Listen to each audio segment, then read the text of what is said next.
Welcome to this Tom's Tech Notes video. This is the fourth video of the Video User's Guide for PowerDirector. This video shows the basic editing functions of PowerDirector. The User's Guide is in playlist How to Edit Videos with PowerDirector 19. There are currently 12 videos in the User's Guide, and more may be added later. The first 7 videos should be watched in order from the playlist. The others can be watched as needed. This web page describes all videos currently in the User's Guide. It gives the name, description, and the latest revision date for each video. There are links to the web page and the playlist in the video description. There's also a link to the playlist at the end of this video. Editing is not a simple task. You should watch this video several times and maybe watch in sections. Open both this video and PowerDirector on your desktop. Play and pause this video while you repeat editing steps using one of your own videos in PowerDirector. If you have 2 monitors, open this video on one monitor and PowerDirector on the other monitor. You can open PowerDirector by double-clicking on a saved project file or by dragging the saved project file or videos, audio files, or image files onto the PowerDirector icon. Or you can just double-click PowerDirector's icon. After it's open, you can edit additional files by dragging them onto the PowerDirector window. You can either drag them into the media room, or you can drag them directly down onto the timeline where you will have to put them for actual editing. When you drag files down to the timeline from the desktop, they're automatically copied to the media room. To edit files that are in the media room, just drag them down to the timeline. As you get familiar with PowerDirector, you're going to use all the editing steps described in this video. You might want to print the script for this video from web page PowerDirector and keep it as a reference. Editing tips. There are 2 options in the Preferences editing menu that affect how the videos play while editing. Return to beginning a video after preview and switch to movie mode automatically during playback.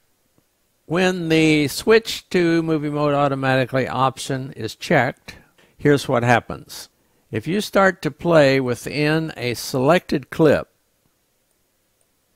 the clip is automatically deselected and play continues to the end of the video. If you start to play and you're not in a selected clip, the same happens. It plays to the end of the video and stops. If switch to movie mode automatically during playback is not checked and you start to play in a selected video clip anywhere in that clip, the clip remains selected and play stops at the end of the clip. If you start to play and you're not in a selected clip, the option really has no effect because play continues to the end of the video. The other option, return to beginning a video after preview, changes the playback this way. If you're playing to the end of a video and you're in a selected clip, the playback position returns to the beginning of that clip. And if you start playing and you're not in a selected clip, play goes to the end of the video, and then the playback position returns to the beginning of the video. After many hours of editing, I've found it much easier to edit if you check the switch to movie mode automatically option and don't check the return to beginning option. To edit each part of the video, You're going to move the playback position back and forth, as I'll be describing, and then you're going to press the split icon to split the video at that point. To locate the exact point to split the video, play and listen to the video, and you can use the audio waveform that's displayed to show where individual words or even individual syllables are, if you want to use those to locate the split point. If you do use the audio waveform for your editing, the first time you drag a file down to the timeline, you want to remove the file name because it blocks the audio display and you can't see it. Right-click the file, select Edit Clip Alias, then Change Alias, and then change it to a short title, and I suggest you use the numbers 1, 2, and 3 so that you'll be able to tell that this clip goes to a particular video on the media room. This is the first real video I'm editing, so I'll put a 1 here for the title. Now if I want to split this, each new split will have this same title 1 and it won't block the audio waveform. You can drag this pointer to the right or click the plus to stretch the audio timeline so you can better see the words. If the timeline is too wide for the display, you can drag the scroll bar at the bottom. You should pause the video before scrolling. That does not affect the video playback speed. To use the preview window, check the boxes at the left end of the videos on the timeline that you're going to be editing and uncheck the others. Otherwise, they'll show on top of each other in the preview window.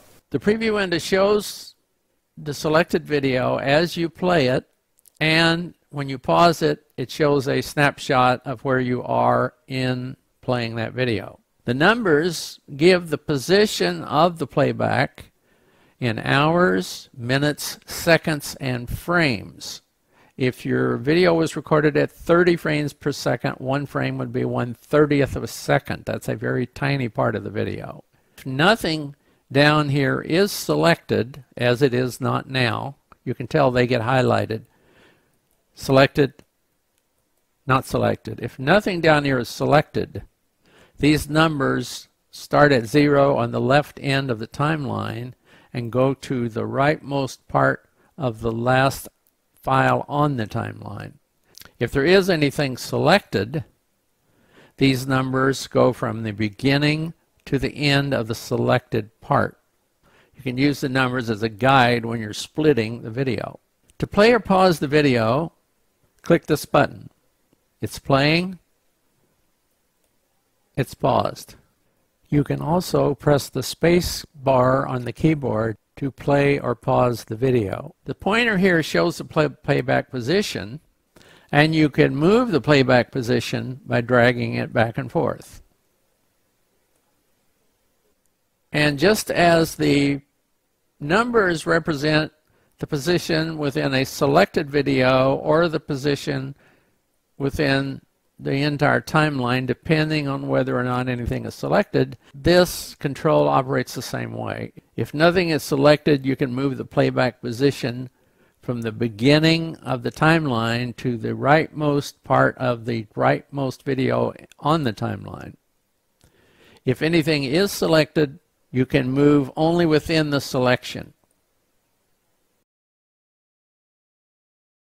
You click the left and right arrows here to move 1 frame in the playback position. You can change how far the arrowheads move the playback position by clicking here and selecting seconds, minutes, or whatever, but I recommend you leave it set to frame. This will fast forward the video. As we said before, this plays and pauses the video. If there's a selection, clicking the box will move it to the beginning of the selection. If there's no selection, clicking the box will move the playback position to the beginning of the timeline. You can also press the keys Alt up arrow to advance the playback position 1 second, or down arrow to go the other way. The pointer at the top of the timeline shows the playback position, And the red playback line shows the position on all of the tracks on the timeline. You can click within a clip to select it, or you can drag over several clips to select them all. You can also use Control-Click to select additional clips. The selected clips can be copied or moved or deleted.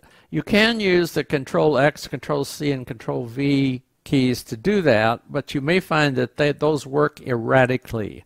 It's better to drag the selections and maybe use the delete key to do some of those operations. To move the playback position on the timeline, you can drag this pointer here,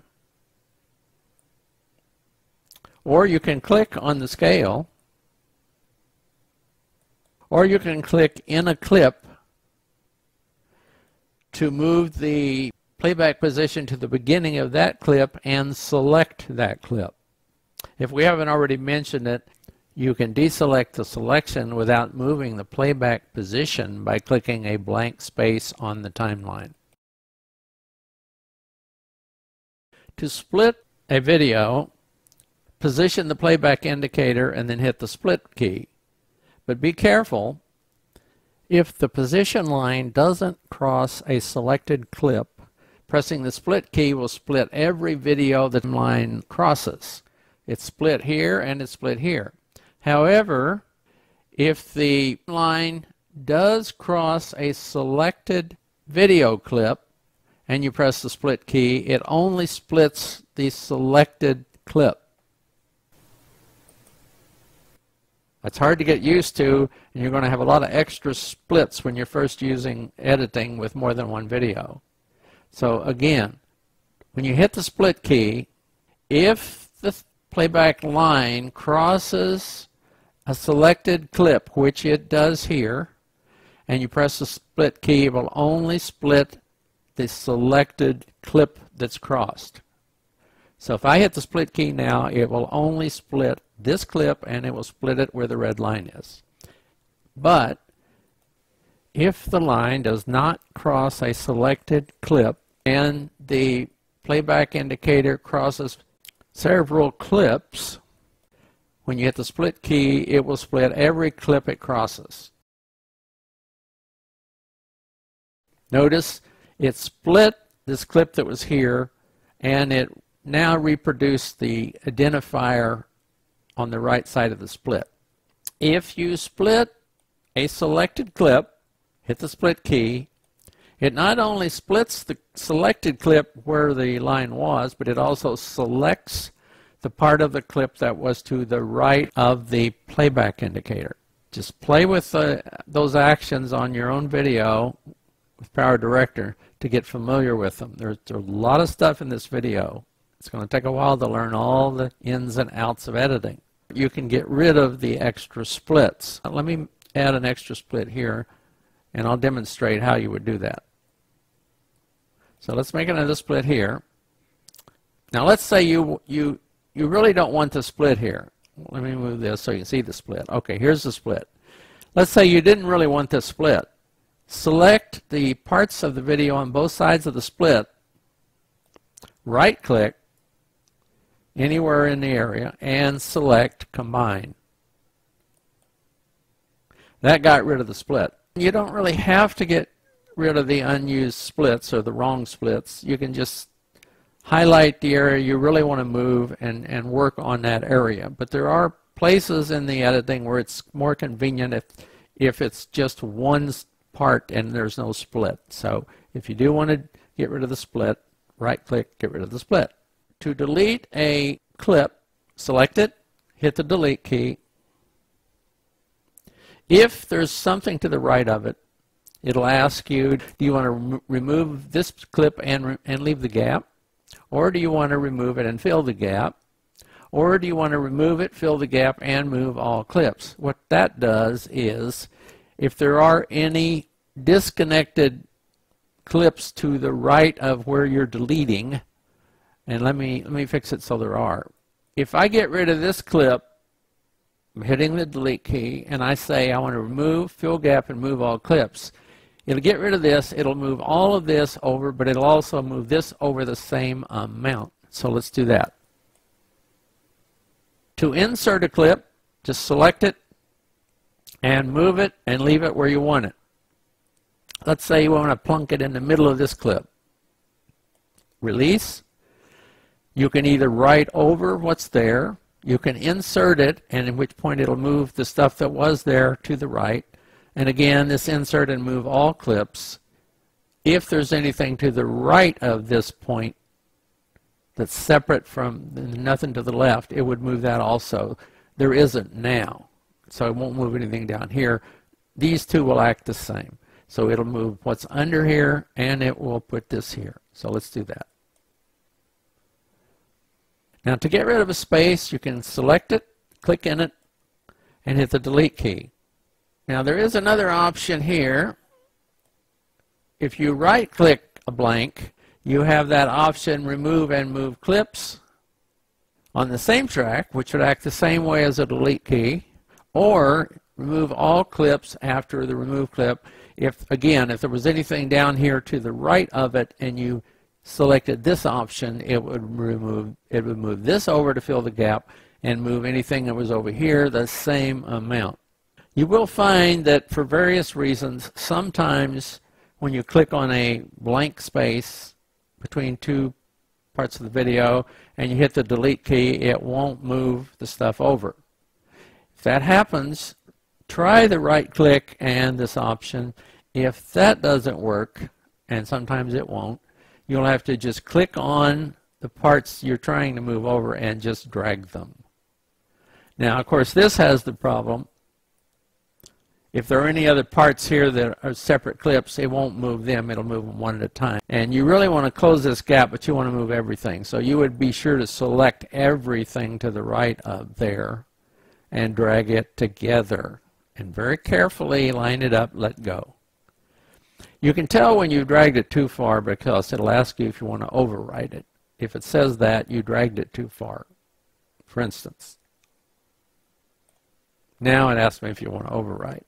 But if I didn't drag it too far, it doesn't ask if you want to overwrite. If you enjoyed this Tom's Tech Notes video, please like it and please leave a comment. For more help creating videos, please open my webpage at the URL shown here. To watch my other videos, open the website. You can also click links in the video description. When thumbnails appear, click at upper left to open the playlist for this video. Click at lower left to watch a video specially recommended for you. Click my photo to visit the Tom's Tech Notes channel. To subscribe, please click the red button. If you don't see the red button, hover over my photo to show it.